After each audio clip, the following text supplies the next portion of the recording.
Hello world, this is Abhinav Tonk and you are watching RED for Fitness, and in this video I am going to discuss about the difference between two kinds of seated row. So in the first seated row, you basically don't extend your body forward. In this exercise, you hold the rod like this and you just bring it back towards your body and then you go back to this position. You are not extending your body forward in this motion. And in the second kind of exercise, in the second kind of motion, when you are going forward, you are extending your body forward like this. There are a lot of debates over these kinds of row. Some says that the first row is the correct ones, other says that the second one is the correct one, but the truth is that both these rows are actually correct, and the only difference between these row is the back muscles which they are targeting.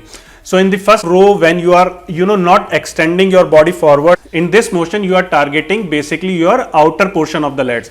But in the second motion, when you are extending your body forward, in this motion you are targeting your lat muscle, especially your inner lats.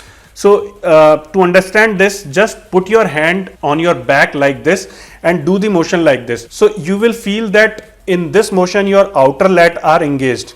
So when you will do the motion like this and you are extending your body forward in this way, then you will feel that your inner lats are engaged to greater extent. So this is the main difference. If you want to target your outer lat and you don't want to put emphasis on your inner lat, then you can choose the first motion. But if you want to train your overall lat and you want to emphasize on your inner lat and you want to develop the back lining, then you should follow the second range of motion.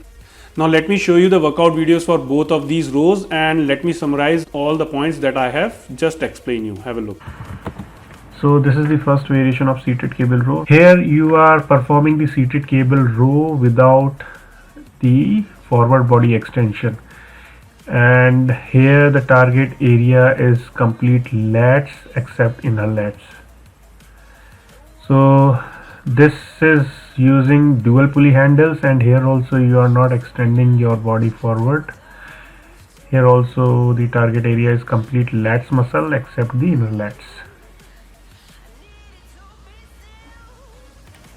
Now this is the second variation where you have to extend your body in the forward direction. So this exercise is using single pulley rod, and the target area here is complete lats, predominantly inner lats. And here are few important points which you have to remember while doing this exercise. This exercise is using dual pulley handles, and here also the target area is complete lats, predominantly inner lats. So when you are extending your body forward, it is basically to train your inner lats